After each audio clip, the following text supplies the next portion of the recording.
AI for Social Good webinar series. This is webinar number 2. So if you joined us for the first, welcome back. If you're new, welcome. Our first webinar, one of 6, was just scratching the surface. So throughout these webinars, we're going to be diving deeper into AI topics. This particular webinar is about combating misinformation and digital threats with AI. So we're looking forward to getting deeper into that topic with you. And we have, of course, a number of speakers.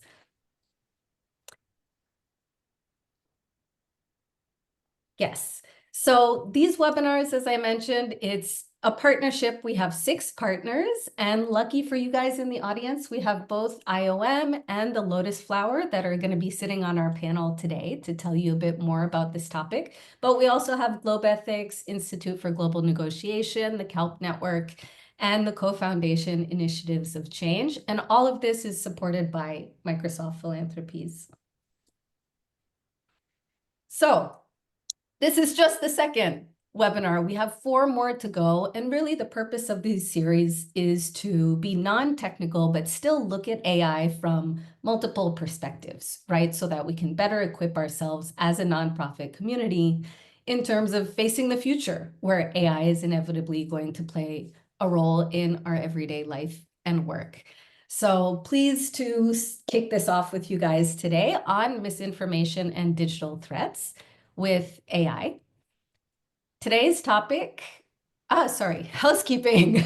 Just a couple of notes for everybody. So Q&A, please use the Zoom function for Q&A. We'll be trying to answer what we can over the course of the webinar, but at the end, we are leaving time for questions. So please make sure to fill that up so that we can also fill that time up. We have a demographic poll, so this is optional. It's also anonymous. The purpose of the poll is really just to understand more about our beautiful and diverse audience for reporting purposes. So please take some time to answer that brief poll over the course of the webinar. For those who need it, we also have closed captions. Unfortunately, we do not have captions in multiple languages during the live webinar, but we will have captions in French in the version that we will be posting online afterwards. So please do click on the little CC at the bottom of your screen if you need closed captions. So moving on to today's topic. This is interesting, right? Because AI, of course, is a technological tool, but when it comes to combating misinformation and digital threats, it sort of cuts both ways. And this topic of misinformation and digital threats touches multiple spaces, areas of work, multiple communities. AI can be used to create misinformation and digital threats, but it can also be used to identify them and catch them before they start to do harm. So we'll be talking about election integrity, gender equity, how this affects specific vulnerable communities like people on the move, people who are immigrating to other countries or moving across borders. And of course, how do we protect ourselves and our communities? What are the key skills we need to know? And what are some solutions that everybody is already employing to address misinformation in this age of AI? Now, we are going to show a quick video, and I just want to say before you have a look at this video that a long time ago we used to say seeing is believing, but in the age of AI, that's not necessarily true. So have a look at this video to get the juices flowing, and then I'll introduce our panelists and we'll dive into the topic. Have a look. I am not Morgan Freeman, and what you see is not real. Well, at least in contemporary terms, it is not. What if I were to tell you that I am not even a human being? Would you believe me? What is your perception of reality? Is it the ability to capture, process, and make sense of the information our senses receive? If you can see, hear, taste, or smell something, does that make it real? Or is it simply the ability to feel? I would like to welcome you to the era of synthetic reality. Now, what do you see? Right, so don't be intimidated. We've got a bunch of experts here to help to explain these issues to you, but I did want to sort of show that as an example of what we'll be talking about. So today our speakers are Marie McAuliffe. She is Head of Migration Research and Publications at IOM Research Division. We have Taban Shorish, who is the founder of the Lotus Flower. The Lotus Flower does a bunch of work around protecting women from violence, gender-based violence, and specifically tech-enabled gender-based violence. Ferdi Ferhat Osoy is actually going to introduce the topic for us. He's a global information integrity expert, which means basically that he's been working for over a decade on finding, identifying, and combating misinformation, not just related to AI, but in other forms of media and technology as well. Erica Moret is joining us as the Director for UN and International Organization Relationships at Microsoft. So Erica can tell us a bit more about what, big tech like Microsoft is thinking about doing and how to collaborate with multiple organizations to make sure that we have the tools to combat misinformation and digital threats. So with that, I'll hand over to Ferdi, who's going to introduce the topic, and then we'll have a panel discussion with all the rest of the speakers.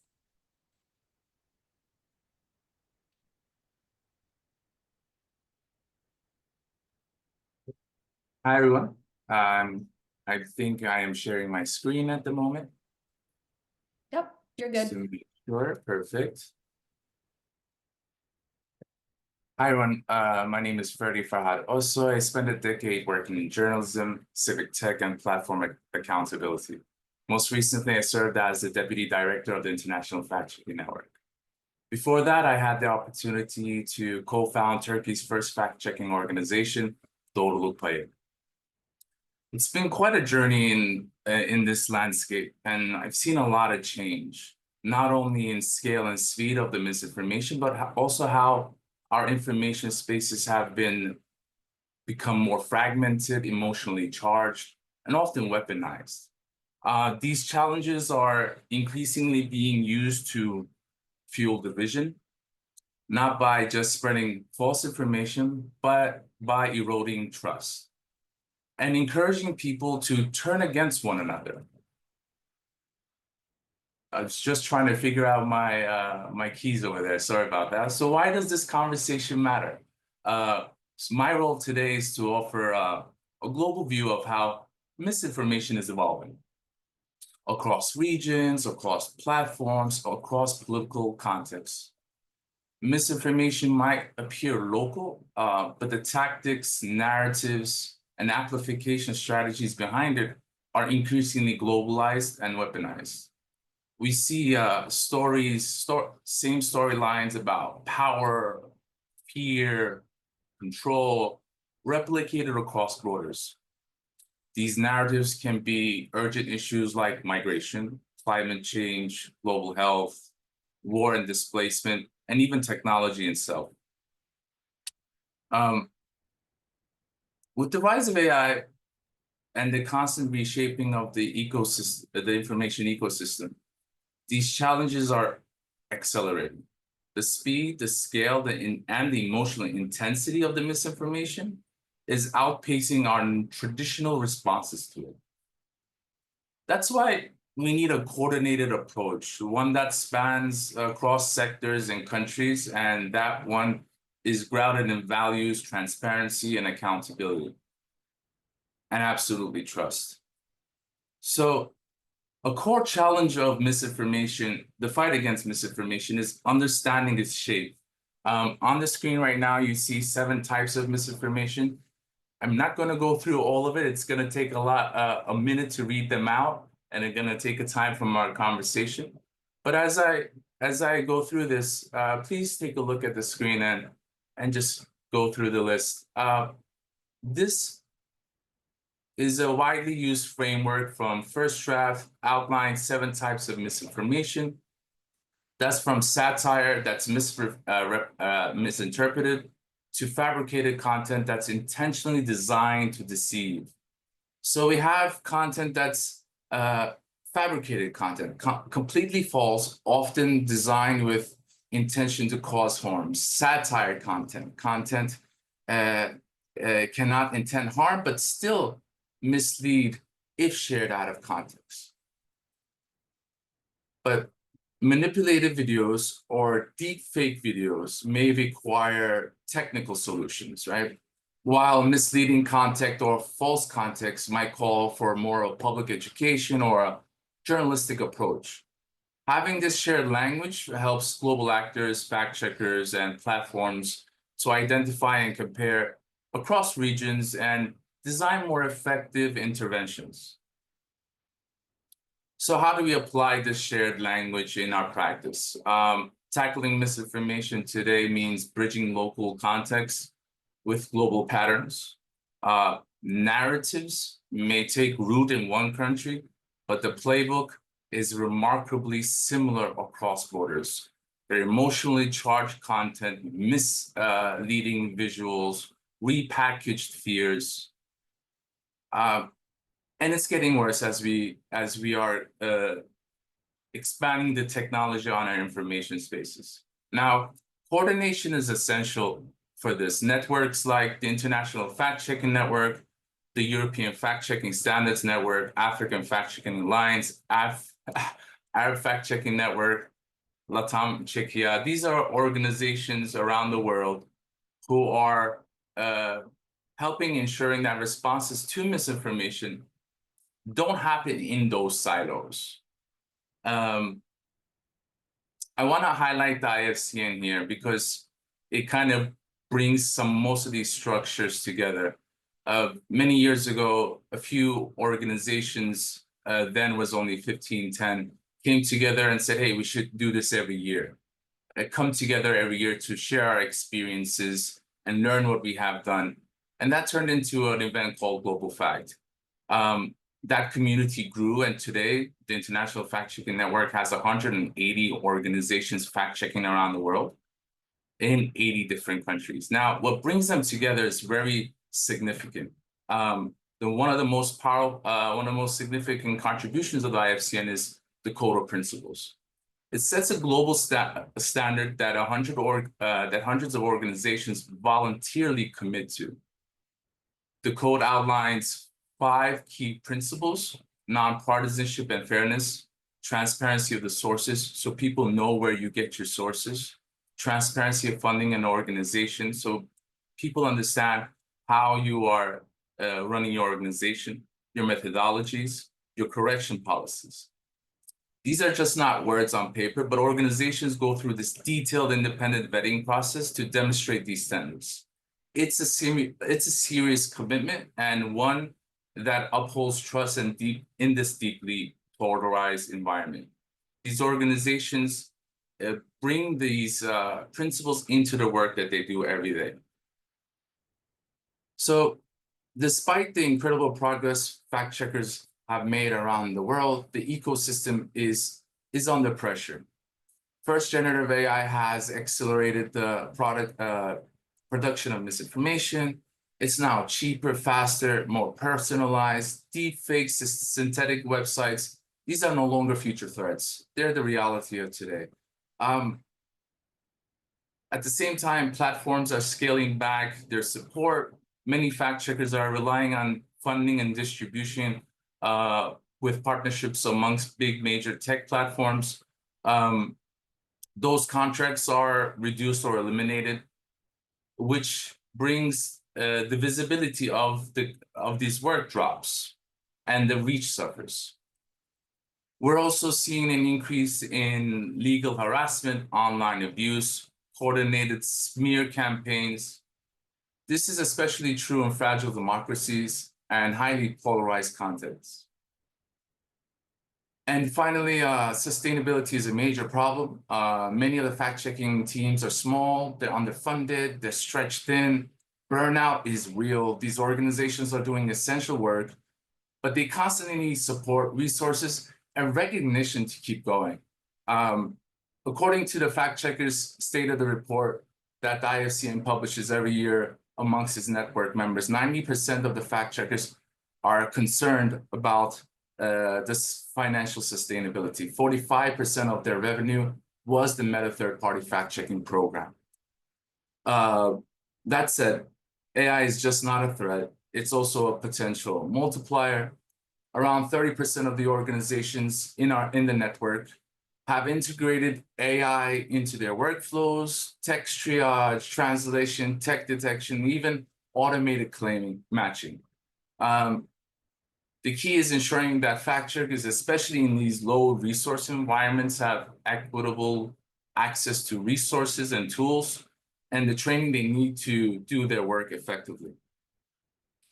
Beyond the technical challenge in operations, there's an epistemological challenge. Truth itself is being contested. In many cases, it's at stake just whether something is factually accurate, but whether it fits into someone's worldview or not. Different countries and even communities within countries operate under their regime truths. That means different ideas of what counts as legitimate knowledge, different views on who has the authority to declare it, and different ways it is received, interpreted, and acted upon. As fact checkers, we often position ourselves in a neutral, arbitrary position, but it's really complicated. We walk a fine line between neutrality and moral clarity because some things are actually factually wrong, they are harmful, they are dehumanizing, and they incite violence. That leads to a strategic tension. Are we trying to correct misinformation one claim at a time? Or are we building resilience, helping communities navigate realities and defense against manipulation in the long term? I like to think the answer should be both. The approach matters, especially new technologies, new actors continue to shape our information spaces. I think I'm almost cutting it close to 10 minutes, but here we go. So misinformation isn't going away. In fact, with AI and the ongoing global instability, we're only at the beginning of the next wave. The good news is neither is our response. We built the infrastructure, we built relationships, we built trust, whether it's the IFCN or all 180 organizations working in 100 different countries, emerging tech tools, the work is happening. And it's happening because people are continuing to show up, continue to collaborate, and to continue to push forward. So thank you for listening to me, and I'm looking forward to the rest of the conversation. Great. Thanks so much, Ferdy. So we're now going to get into some brief introductions by each one of our speakers. They'll tell you a little bit more about their work and sort of frame, our conversation that will follow, which will be a panel discussion. So first one up, we have Marie McAuliffe from IOM.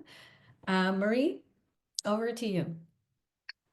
Thank you so much, Sandra, and thanks very much for Polysync's support for this webinar series and also Microsoft Philanthropies. I have just a very, very short PowerPoint presentation. It's just a few slides, so I will attempt to share my screen and put it in presenter mode for you. If you can just confirm that that is working, that would be great.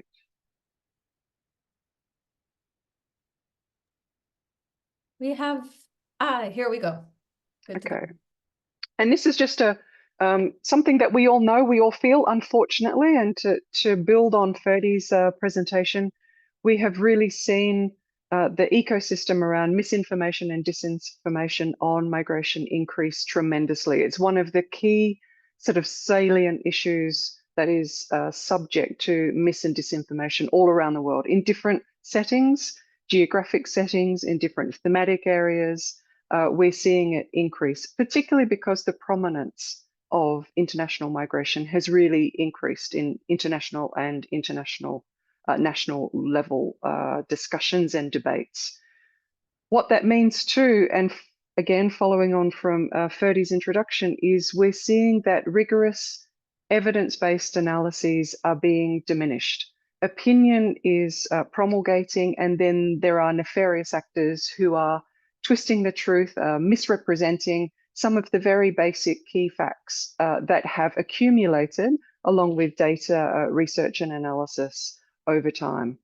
What that then flows through directly into is public debates. And those public debates we know are very different in different digital ecosystems. There has been a lot of very interesting research and analysis, including within IOM and supporting researchers externally in universities and applied academics, applied researchers outside of academic settings, on how social media in particular and digital platforms have really changed the political and the public debates. But then the newer forms of artificial intelligence in the knowledge domain, generative AI, for example, has really intensified how we have seen nefarious actors using and misrepresenting key facts and key data around migration and in relation to migrants. But we also have to remember that it's a bit double-edged. We know that with the rise of generative AI tools, that we can see both the spread and the detection of disinformation. So we're talking about amplification quite often through the use of digital generative AI tools. But then those same tools can be used for detecting disinformation. The difficulty is, as Ferdy kind of explained, is real-time detection can be a real challenge. Scale and speed has really changed the ecosystem in terms of information integrity. False narratives do spread faster than fact checks, and fact checking is often trying to catch up by its very nature, because the facts or the misrepresentation of facts are already out there to be tested and to be challenged. But generative AI is increasingly being used to analyze patterns. One of the really good chapters, and I'll talk about this in the next slide, from the World Migration Report, was a chapter that was about misinformation and disinformation on migration and migrants by Dublin City University colleagues. And they talk about the rise of different tech platforms, and particularly around pre-brunking, to make sure that audiences have digital literacy, that are able to critically analyze some of the materials that they see. And we know that even those people who are working in the domain are often challenged by the misrepresentation, of course, of facts and data and research. The echo chambers also continue to amplify xenophobia and cultural violence. And this is a really critical nub of the issue, particularly as it relates to human rights, particularly as it relates to behaviors in the real world, not just in the digital domain, but in outside of digital domains. And we're increasingly seeing some of those impacts, unfortunately. On the positive side, we know that we can leverage generative AI for positive action. But we also have to remember that the core part of leveraging generative AI is the production and the amplification of accurate, trusted sources that are heavily curated and developed through long-term systemic partnerships, for example. I've just put up a picture there of the World Migration Report. The World Migration Report is increasingly being used across a wide range of languages. We now have 10 language outputs to be able to make sure that we're getting into the domains of policymakers, of media, fact checkers, researchers, and students. And we're increasingly working with generative AI tech firms to test and improve their large language models to make sure that the material that generative AI tools actually produce are robust, they're rigorous. And that is about value alignment, because that relates to not only the UN sort of values around human rights, information integrity, but also commercial and reputational harm issues for the big tech firms who are actually developing some of these tools. So this is where I see into the future we will be increasingly working together in fact checking, but also as part of being ahead of the curve to make sure that some of the generative AI outputs can be tested and robust with trusted partners who are engaging in the heavy curation around research, data, and analysis on migration and migrants. Thank you. Thanks so much, Marie. Taban, over to you. Tell us a bit more about your work at Lotus Flowers. Thank you so much. Thank you so much to Ferdy and Marie as well for all the insight. I'll try not to kind of go into some of the similar areas. So I'm from the Lotus Flower, and we support women and girls impacted by conflict and displacement. And we operate in 4 different pillars, which are aligned to sustainable development goals. And they are education and livelihoods, peace building and human rights, health and safety, and climate change.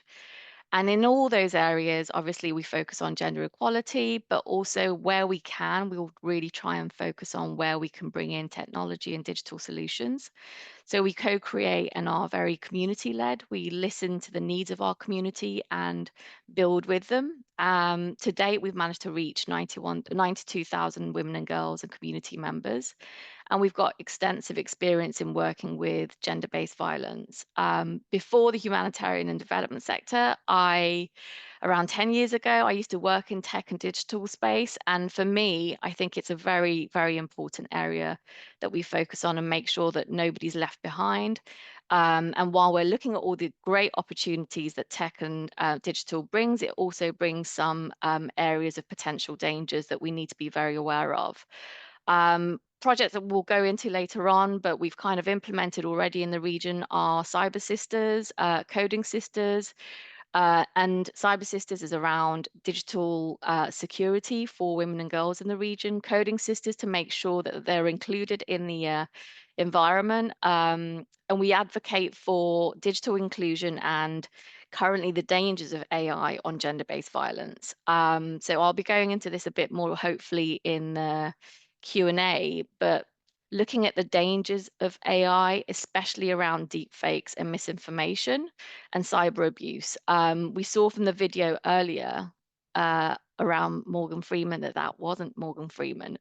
And if you could kind of imagine that with a woman or girl, particularly around deepfake news, and this is something that's already happening in the US to girls, and taking that to the global south. So the dangers and the seriousness of the problem is catapulted. The consequences for women, girls, and women's activists, especially in the global south, to leaders is potentially fatal and life-threatening. And this has the potential to really spread like wildfire if it's something that we don't kind of address and find a solution for ahead of the time. So in kind of short, I do want to kind of save more discussion for the Q&A, but I'm hoping that we can cover a lot of this in this discussion, and being aware of all the dangers of AI that comes with it, especially for women and girls. So there's lots of opportunities, but making sure that we're prepared for the dangers that come as well. Thanks, Taban. And last but not least, Erica, why don't you tell us a bit more about your work at Microsoft and how it's relevant here? Thank you very much. Well, first of all, thanks to Sandra, to Cecilia, to the whole PoliSync team for having me here today, and to the other panelists. I've really enjoyed these interventions and learned a great deal. And by way of background, my team at Microsoft is the United Nations and International Organizations team, where we work with UN agencies and other stakeholders around the SDGs, harnessing AI tools for good, closing digital divide, and a lot of work with the humanitarian sector as well. And then also engaging very closely on policy discussions around AI governance and regulation and so on. So today, I think this is an incredibly important discussion, and one that I really think we don't hear enough about. So I'm delighted to join you. First, I would say that just to acknowledge that the humanitarian landscape is marked by enormous and growing complexity and mounting needs, and the challenges to humanitarian access and shrinking of the humanitarian space. At the same time, the humanitarian sector is facing a severe growing funding shortfall and ultimately impacting on vulnerable populations. And so in such a context, private sector as well as innovation have really come to the fore in terms of how they can help in this situation. So I think this is a really critical moment for these types of discussions from the perspective of a large technology company. And when it comes to AI, the tool, the technology offers the potential to advance humanitarianism in a myriad of ways, including things like optimizing resource allocation, improving disaster response forecasting, enhancing decision-making for frontline workers, and enhanced efficiencies and so on, productivity, etc. But another role, and one that we're here to discuss today, is AI's role in tackling disinformation. Here I'd like to just acknowledge as well that in humanitarian settings, as we've heard from the other speakers today, whether it's in natural disaster zones or conflict zones, misinformation and disinformation can cost lives. And combating these threats isn't just about truth in media, but it's also a humanitarian imperative. So AI is part of the solution. Artificial intelligence can offer tools and ways to detect and counter mis and disinformation at scale, which is crucial given the speed at which false rumors can spread. AI can monitor vast amounts of online chatter, whether it's social media posts, messages, news, and so on, to spot emerging misinformation trends early, giving humanitarian responders a heads up before harmful rumors go viral. For instance, machine learning models can be trained to flag content that matches known misinformation patterns or that spikes in volume in an affected region. This kind of early warning can help NGOs and community leaders respond faster with correct information. Beyond detection, AI can help deliver reliable information to the right people at the right time. One example is the use of AI-powered chatbots in humanitarian contexts, which can engage with communities in local languages, answer common questions, and correct falsehoods that may be circulating on the ground. And we've seen examples of these types of tools being harnessed effectively, for example, after the 2023 earthquake in Syria, and also in the war in Ukraine with relation to internally displaced persons. Natural language processing algorithms are also being used to support fact checkers and humanitarian analysts. They can quickly summarize and analyze large volumes of reports or social media posts, helping identify which claims are true or false. For example, an NLP tool might sift through thousands of messages after a disaster to identify false reports of violence or identify pleas for help that are based on real needs versus misinformation. This augmentation of human analysis makes it possible to handle the information deluge that often accompanies crises. But crucially here, AI isn't a silver bullet. It can assist humans by handling scale and speed, by filtering noise, flagging risks, and even directly engaging with the public. But human judgment and local context remain vital, and community engagement alongside alignment with international humanitarian law also remain absolutely central.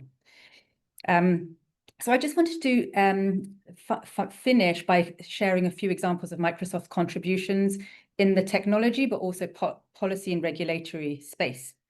In terms of technology solutions, Microsoft Technologies have built tools specifically aimed at detecting and curbing the spread of false or manipulated content. For example, as part of its Defending Democracy program, Microsoft developed Video Authenticator, an AI tool that analyzes photos or videos and estimates the likelihood that media has been artificially manipulated. It was designed to spot deep fakes, which are hyper-realistic fake videos like the one we saw earlier, or audio generated by AI, which are a growing concern, of course, in both political but also humanitarian contexts. And Video Authenticator can look for subtle signs that humans might miss. And by flagging deep fakes, it can help responders and the public separate real visuals from deceptive ones. Microsoft has also partnered with leading media and tech organizations to tackle the authenticity of content. For example, the company joined BBC, Adobe, and others to launch the Coalition for Content Provenance and Authenticity, C2PA, which is creating an open standard for certifying the origin and history of online media. In a humanitarian scenario, this could allow field photographers or news organizations to prove that an image of a refugee camp or a damaged site is actually real, countering any fake images that hostile actors might otherwise circulate. On the policy and regulatory front, Microsoft recognizes that technology alone can't solve the disinformation challenge. Sound policies and laws are needed as well. The company has taken a proactive stance in policy discussions and multi-stakeholder initiatives as well, and that being the primary focus of my team, which is based between Geneva and New York and Paris as well. And an example here is Microsoft was an early supporter of the Paris Call for Trust and Security in Cyberspace, a global declaration that, among other principles, calls for defending electoral processes and information integrity. Then just to conclude here on the legal perspectives and advocacy standpoint, Microsoft's leadership has been vocal about the need to update laws for the AI age. The company's president and vice chair, Brad Smith, warned recently that existing laws have gaps when it comes to AI-produced fake content, and he advocated for legislation to fill these gaps. Furthermore, Microsoft contributes its expertise to help shape thoughtful regulation. In mid-2023, the company published a report which was titled Protecting the Public from Abusive AI-Generated Content, which offered policy recommendations to governments. And it stressed that tackling AI-driven disinformation requires a united front, which should include collaboration among the private sector, governments, and NGOs.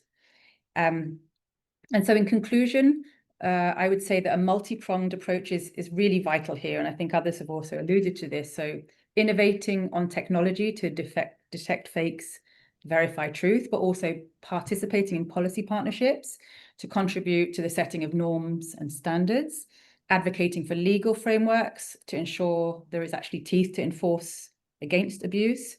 And really in conclusion, this strategy reflects an understanding that in the fight against dis and misinformation, much like in the humanitarian response, no one single tool or actor is going to be enough. We need technology, policy, and law to work hand in hand together.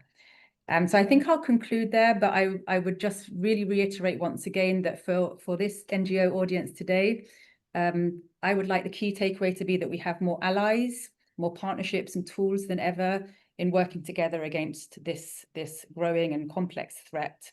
And that by leveraging AI thoughtfully with the right capacity, with the right guardrails, it can enable you to monitor threats in the information space and amplify accurate messaging that you really want to get across to those who you're seeking to support or provide assistance to.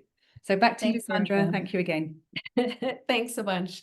Actually, that's a good jump off point for a question that I'd like to ask Ferdy. So for the audience, of course, we're now in our panel discussion.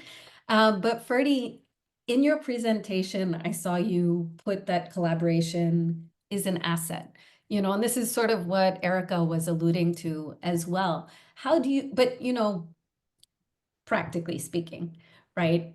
Fact checkers, civil society, nonprofits, the NGO audience, whether it's local or international, that are joining us here today, how can they collaborate with digital platforms, networks, and other, resources to ensure that AI tools are deployed ethically, but also appropriately, especially in non-English speaking languages and other low resource contexts? Can we say, what advice do you have for those actors? There's a key here in really about inclusion, and inclusion at the design stage, not just for harm and as it already happened. Fact checkers and the civil society organizations bring knowledge to cultural context, to ethical insight that AI systems and big platforms often miss. I think incorporating civil society into these conversations is very important. That's where we need to start. We also need to advocate for these groups to be at the table when decisions are being made. When Meta made that decision, the fact checkers did not know about it. That conversation did not happen. What led to that decision? We need to also be able to put these tools on the table that are being built and tested, especially for non-English and low resource settings. Because if we're only training AI, tools on dominant languages, and in the global north, we're reinforcing the same gaps and inequalities, we see this in the information space already. So we need to figure out how to bring all of these partnerships, these collaborations together, where there is a sense of transparency and accountability of that process at the same time. I would say we need to work together. That's the bottom line for sure. But you touched a little bit on a point that I'm hoping Taban can tell us a bit more about, and that's inclusive design and engagement. So, Taban, tell us a bit more about women, girls. We know there's a massive digital divide, especially in terms of access to technology. So, what does inclusive design mean in the age of AI? Inclusive design is extremely, extremely important to ensure that people aren't left behind, especially women and girls. I think from the discussion that we're having, it'd be great if I can kind of give you a tangible example of how the projects that come out from our work that we do would kind of feed into the international sphere and what that means in terms of what inclusive design would really mean. So, for example, we realized that cyber security and sextortion in particular was a big problem in the region that we worked in. And it was through working deeply with the communities that we gained this insight. And having found that out, we kind of realized there's already a trend of this happening with the technology available in the US, for example. So with deep fakes and girls. So it was easy for us to realize that in the future that women and girls would be impacted by this. Now, seeing this trend, we've kind of thought, okay, in our real life scenario with the women and girls that we work with, if a deep fake nude was generated by any of the women and girls or women's leaders, what would happen? Well, what would happen is within a matter of hours, they would be killed. If not by their family members, by their community members, because of honor-based killings. Now, in those communities, it's very, very difficult to go, well, that's an AI-generated image. You saw from that video. So actually, what we need is solutions to co-create collaboratively to ensure that these solutions are created for the needs of the community. So in that context, I mean, we heard Erica say that the technology is already available. You know, video verifiers, AI verifiers, it's all out there. But how do we get those solutions to reach the real heart of the communities where it's so desperately needed? And actually, it means a matter of life and death.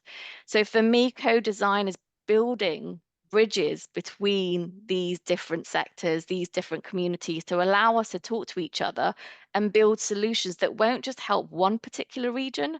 So in terms of the solution that we've come up with, it is to get really everyone in the room that already has these technologies, but to co-create them in a way that can be used for women's organizations in the global south and ensure that we're going to be protected when something like this happens. It's not if it's going to happen. It will happen. It's just when it's going to happen. And actually, the time gap is becoming closer and closer. So for me, I think inclusion is critical, really, really critical to build tailored solutions that enables lives to be saved, especially for women and girls. Thanks so much, Taban. Marie, Taban's been talking a lot about like these real human impacts of misinformation. How do you see the intersection of AI and misinformation potentially shaping public perception and policy decisions that have a direct impact on migrants and refugees? And what can we do to challenge those harmful narratives? Absolutely. Thanks, Andrea. We have certainly looked at this topic extensively within our portfolio of migration research. When people ask me what is the biggest issue in migration and displacement, it sometimes surprises people when I say it actually is about the narrative and the disinformation and misinformation, because it undermines all the other aspects, whether that relates to gender-based violence in migration and displacement settings, whether that relates to removal, deportation, whether that relates to return, whether that relates to humanitarian settings and responses within the humanitarian sector for internally or cross-border displaced vulnerable populations and so forth. It's the narrative that actively undermines all of the support, the challenges, of course, that migration and displacement present, but also the positives and the contributions that migrants have delivered and diaspora all around the world for an extremely long time. We have no questions about the data, for example, on international remittances, which has just proved over a very long time migrants are always ahead of the game. They are contributing to the SDGs, the Sustainable Development Goals, to development on a massive scale, way above official development assistance and way above foreign direct investment for low and middle income countries. But what we are seeing is we're seeing that actively undermined by the nefarious actors for whatever reasons, and the motives can be multiple. They can be commercial, they can be political gain. We know this. So trying to make sure that we're also producing extremely robust global content. You talked about inclusive design for the World Migration Report. We have a genuine World Migration Report. It's not a Global North report. It's not a Europe Migration Report or a Northern American Migration Report. We work with researchers all around the world to produce the content, to verify and do full data checking across the entire report. And then we've put a lot of effort in with the support of our donors to translate it into languages from developing countries such as Swahili. It's in Portuguese, it's in all the 6 UN languages, which has been fantastic to do because it enables fact checkers and media and journalists as well as officials to be able to use it. You may recall in terms of the really harmful impacts around misinformation and disinformation in migration came to a very significant point during COVID. And we had very clear and crisp examples of migrants in so many different settings around the world being targeted, physically targeted, being abused. They also had access to healthcare, to assistance, change as a result of some of the misinformation and disinformation around being carriers of COVID and so on and so forth. The impacts can be direct and acute. And Taban certainly talked about people losing their lives. That is the unfortunate reality, but they can also be systemic, and they can be systemic in terms of changing policies, changing approaches to how we treat migrants, how government policies work, but also how societies work in terms of inclusion. And that's a real challenge that we need to be stepping up and providing the reality, the fact-based materials at scale. So also for the World Migration Report, we have moved much more into the production that enables the generative AI tools to web scrape the content straight out. So we've moved to HTML publishing, we're moving to XML publishing, as well as language, so that it is able to be accessed really easily, not just as a PDF or as a hard copy book. So we've got to also work on making sure that our production techniques and our mechanisms, including through the support of key donors, is able to be elevated so it's accessible to a global audience. Thanks. Thanks a lot, Marie. Let's talk about partnerships again. You know, of course, there's collaboration, but there's also the question of resources, right? So I'm sure a lot of the NGOs, especially in today's day and time, are wondering, like, where can I partner with the right organizations that have the resources and the expertise to help me fight this? So Erica, my question's for you. Microsoft is obviously engaging with the humanitarian sector. What do you think is like a good recipe for effective public-private partnerships that are diverse? You know, universities, media, technology. How do we structure those relationships to tackle something that's as complex as this threat of disinformation and misinformation? Yeah, thank you, Sandra. That's such a good question. I just came from a meeting with some students here at the Graduate Institute who were thinking about effective models of multi-stakeholder engagement in AI governance dialogues. And so this is something I've really been thinking about a lot. And I think there are some key lessons we can learn, you know, public-private partnerships or multi-stakeholder engagement in these kinds of initiatives or efforts, really crossing sectors, crossing UN agencies, crossing NGO sectors and so on. But I think the first point I would say personally that comes to mind is the inclusion point, which Marie and others have already made so well. So I won't build on that too much, but really emphasizing there that it's not always about just getting a seat at the table for more marginalized voices. It's about really having a meaningful voice at the table, and that's two different things a lot of the time. And that's part of the puzzle of how you engage effectively with some of those communities who are being most impacted, who may find it harder to engage in some of these international discussions and projects. But I think from a private sector perspective, I would say, in terms of engaging with humanitarian actors, the first thing would probably be humility, trust, and regular dialogue. So that from our side, and from both sides really, but especially from our side, we can understand the needs of vulnerable communities and humanitarian actors in a way that's ethically, legally, environmentally sound, and so on.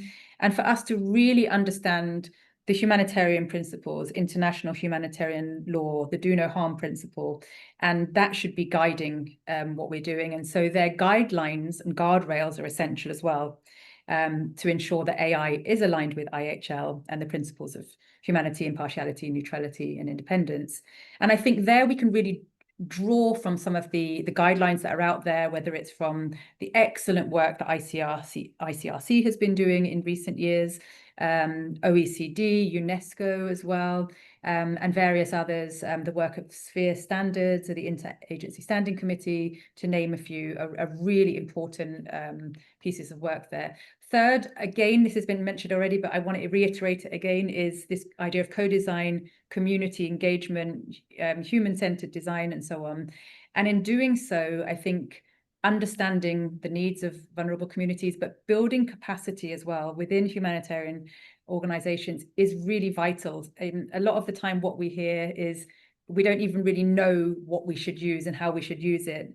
And in today's era where everybody is so overwhelmed with the current, pressures at play, I think how you access, knowledge, capacity, build your awareness among your staff is really critical. So I think courses like these, there are lots of resources out there, lots of courses, and I think it's vitally important to kind of build into your strategy for the next year or so, this idea of capacity, awareness, and regular dialogue with the relevant sectors so that partnerships can happen. Definitely. And that's actually a topic that we'll be covering in a subsequent webinar, really looking at AI governance, AI literacy within your organization. So guys in the audience, please stay tuned.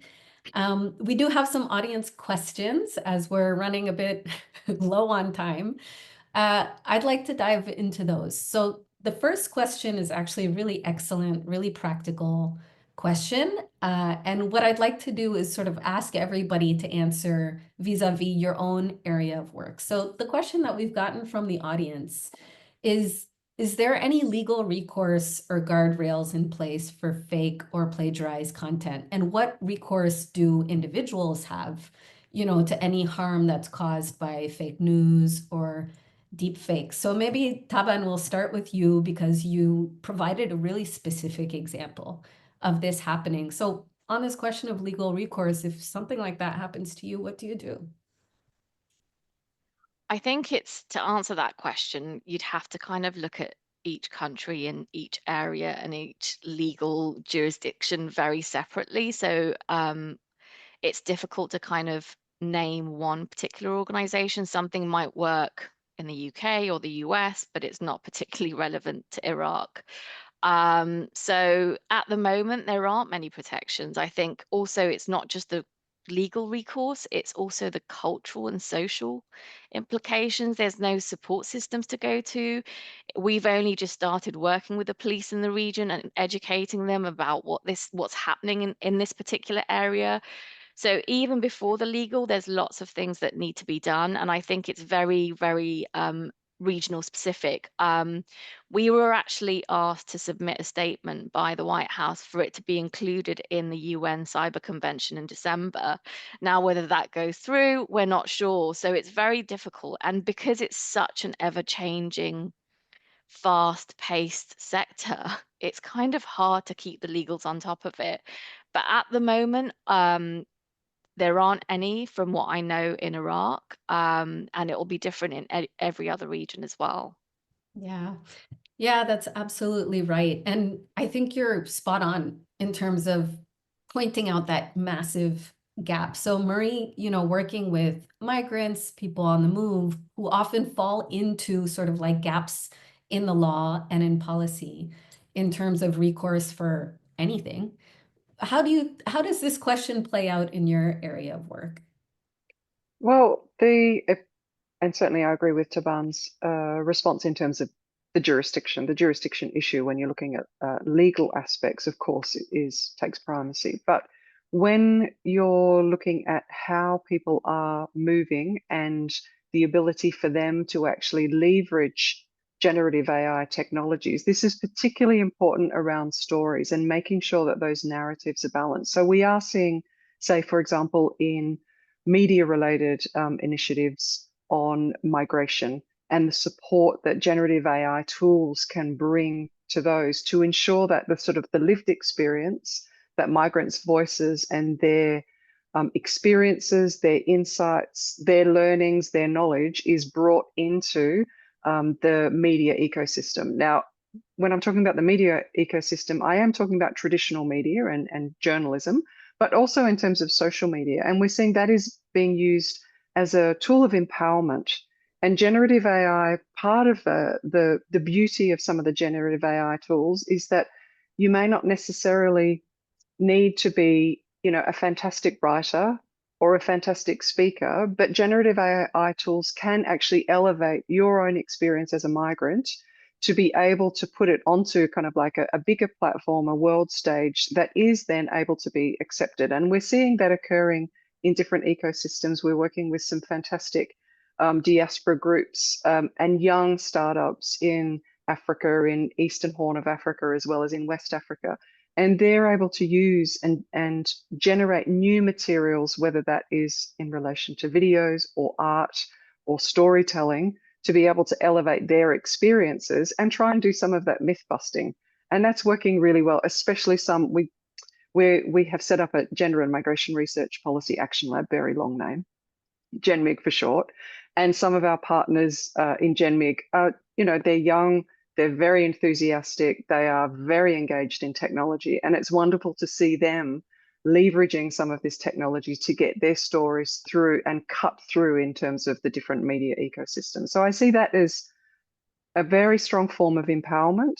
It also then has spin-offs into culture and into very different settings around art, around music, around food. And this is part of the celebration of migration that we often just forget about, how migrants contribute to our everyday life in socio-cultural contexts. And so using generative AI tools has been, I think, enabled people to improve the quality of their content, but do it really, really efficiently and very quickly as well.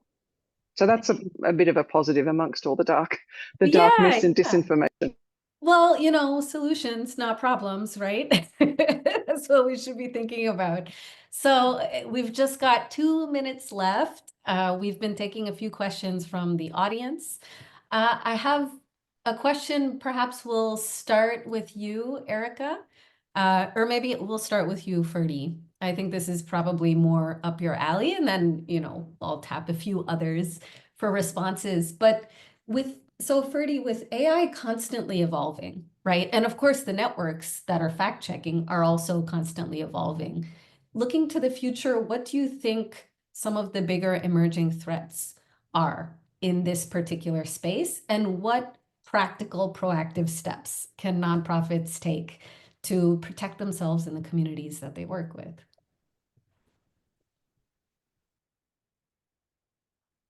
I think this is a question I've been thinking about for a long time. How do we protect the work we do? How do we protect ourselves? How do we stick to these principles? I think it's a very individual choice at the very bottom. I think we need to have communities that build these standards. Somebody's hand went up. That build these standards that are accepted as a part of their natural working load. Like when we look at the IFCN Code of Principles, these standards that we put into place it's not a standard that the UN wanted in place or any other international organization bringing this. this was a community-led effort. Organizations around the world came together and said, these are the standards that we are going to be abiding by. I think in order to shape digital trust, we need to be able to develop these communities and these standards amongst them to be able to fight against these types of threats. What are those threats? Those threats are changing every day. I mean, we just saw Morgan Freeman speaking to us, who was not Morgan Freeman. Yeah. He had my full attention. So in this space, Evolving threat, I it's guess, continually is what we're going to be facing. changing. Yes. Yeah, yeah. So we're facing a future of rapidly evolving technology and rapidly evolving threats that go along with that. Unfortunately, we're at time for the webinar. Thanks to everybody who attended. We will also stay for a couple of minutes after this to continue to discuss with our speakers because there are some outstanding questions. So if you want to hear that discussion, please stay tuned. But before we officially close, I'd like to also remind everybody to look at our resources page. So PolySync has a resources page, which includes some of the resources that our speakers have been mentioning today, particularly, I think you, Marie, there's one of yours, Erica, there's one of yours in there. So scan the QR code. These resources are going to be building up over the course of the 6 webinars and really are designed to give you tools, to address issues like this one that we've been discussing.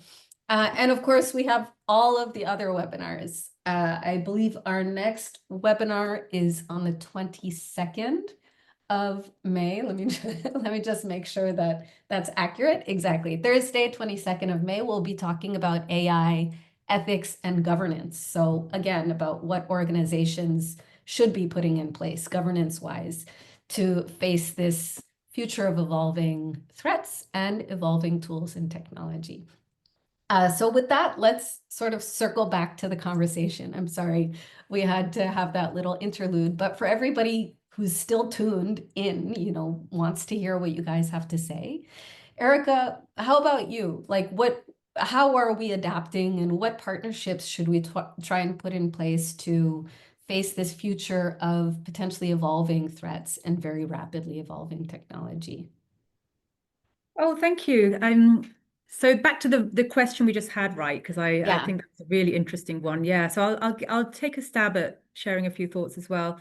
I would say if I had to think about the threats coming up, I think weaponized misinformation and deep fakes is something that we should be concerned about. AI generated disinformation, which can erode trust in humanitarian actors and disrupt aid delivery, incite violence, and so on. And so that's a really big one. I think cybersecurity vulnerabilities is a really pressing concern and a growing one as well, whereby NGOs and international organizations are being increasingly targeted by sophisticated cyber attacks, and AI can serve to amplify these threats, such as through automated phishing or infrastructure sabotage, but they can also help defend against them. And then I think a third one, it would be bias and ethical risks in AI deployment. So if poorly designed AI systems can perpetuate discrimination and have other challenges associated with them. So I think when it comes to what NGOs can do to protect themselves and the communities that they are serving, the first would be going back to the governance question. I'm really glad you're going to be discussing that in the next section. So adopt humanitarian AI governance frameworks and work together as a sector in order to design these in a way that are as sound as possible. So for NGOs to integrate the do no harm principles into AI design, conduct risk assessments, assure alignment with IHL, and draw on some of the great work that's being done out there. And I think in these types of discussions, it's really important as well to engage with other stakeholders, whether it's private sector tech companies, governments, UN, and so on. The second point, I think, would be to invest and acknowledging resource constraints, but it's still very, very important. It would be digital literacy and cyber hygiene. So training of staff and also volunteers in things like digital verification, threat detection, ethical AI use, it's all essential. It's not something you can cut corners on. the final is building and strengthening those multi-stakeholder alliances that I already mentioned. And there are, if you're not aware of them already as an NGO, particularly those smaller NGOs, perhaps there's a lot of great stuff that's going on right now and platforms that you can engage in. And PoliSync does a wonderful job of, highlighting a lot of these and serving as a platform for a lot of these resources as well, and amplifying the work of other organizations. So I would encourage you to join the discussions in whichever area you live, use VTC tools to get involved as well. It's really important. Thanks, Sandra. Great, thanks, Erica. Okay, I have a general question that I think we can sort of close out with.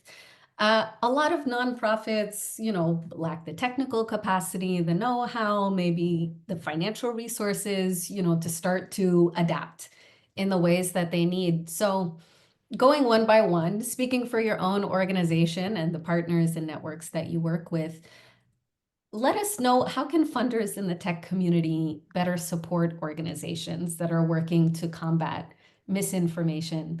You guys are plugged in, to all of these networks. So this is a time to sort of give voice to that ask. Taban, from your end, why don't we start with you? What's needed? That's a great question. I think there's several things that's needed. One, trust that we've got the knowledge and know the solutions that we need. Two, we also have an extremely lack of funding to support any of these areas. Erica highlighted some of the areas that are critical, absolutely critical for organizations, but we don't have budgets for these. I think for donors, supporters, I really, really urge you to ensure that you include a line of digital hygiene, tech hygiene, a core cost that allows us to build our capacity, but also protect ourselves and the communities that we work in. Sometimes when something like that is not in a project, then it's kind of scribbled out, but they don't realize how dangerous that is. So from a funding support, it's actually critical. And if we're talking about digital inclusion, then it really does start with ensuring that the organization that you're working with is supported from a digital perspective and protected. Two, and then I'd also say, and this is in particular to the region that I work in, so we've faced an enormous amount of funders pulling out of the region. And the impact this has on us is massive, but we're not the only organization that's being impacted. I think most of the listeners listening to this will be very happy that I'm highlighting this. And so for us, it has a big impact on us, but also especially in Iraq or most parts of the Middle East, most countries in the Middle East, by private sector supporters and donors, they see it as a risk to go in. And this is a massive barrier to us. It really impacts the work that we can do and can't do. I've had many, many conversations with private sector organizations, and the response has been, I'm sorry, but we can't work in that area. We can't work in that region. And so I'm like, well, how are we meant to solve these problems if you don't work in that region? So actually, meaningful participation and inclusion means inclusion and meaningful participation for everyone, regardless of the politics of the region, regardless of how fragile it is, regardless of what conflict is happening in the region. If we're not included, you'll see that the ripple effects of that will be devastating to the regions that you're in already. Like, we've got to remember, technology has no borders. So when we're remembering that, the private sector supporters and donors need to realize that the support for technology also has no borders. So finding ways to ensure that we're supported, our capacities built, there's funding available, and we're included in those designs is critical. We've got the solutions. Like a great example that I've given you about the deep fakes, as an organization, we actually have a solution that would help all local organizations, but finding that partner to realize, okay, this is the solution. How can we bring our skills and capacity into this to bring about a global support? So trust us. Come forward and trust us and work with us.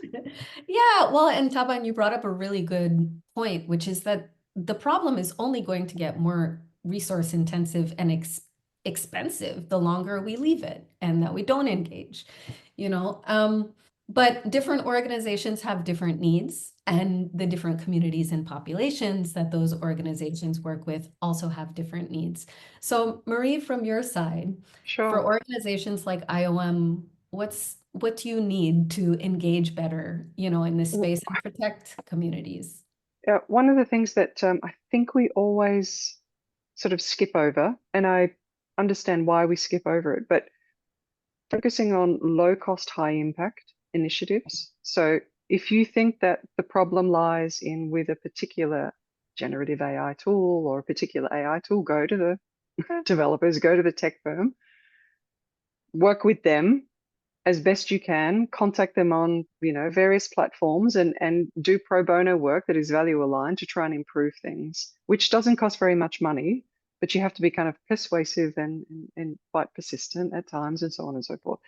That, I think, has as a is the way to work in the future, particularly when we're looking at UN reform.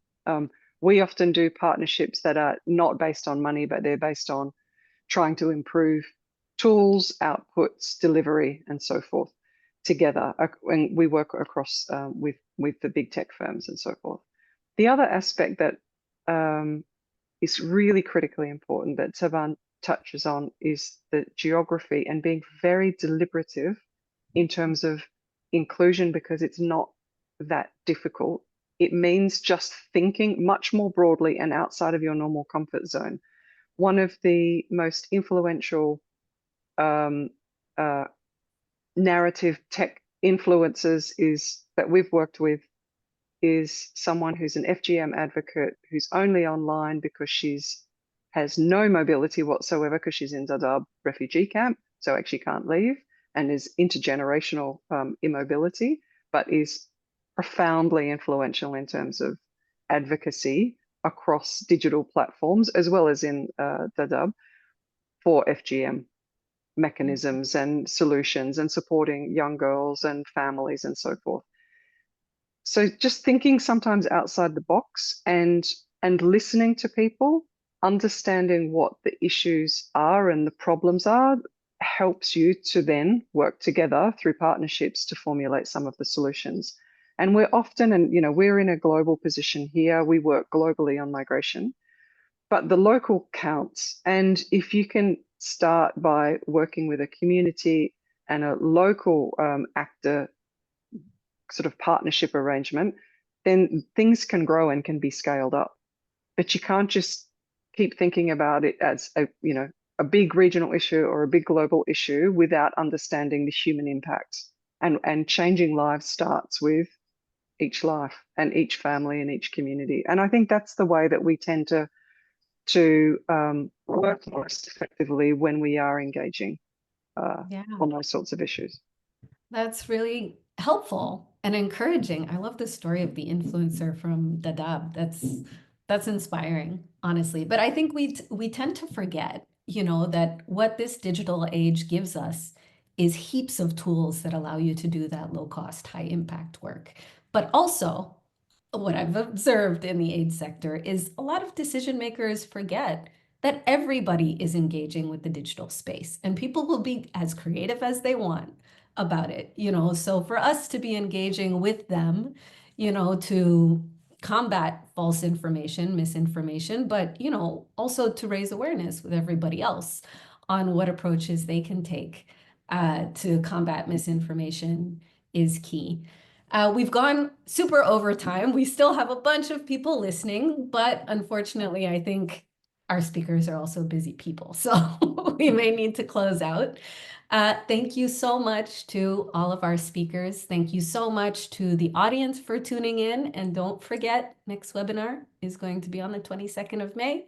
If you want to learn about AI governance and ethics, it's going to be an interesting conversation. So thanks to all. We are officially closing this webinar.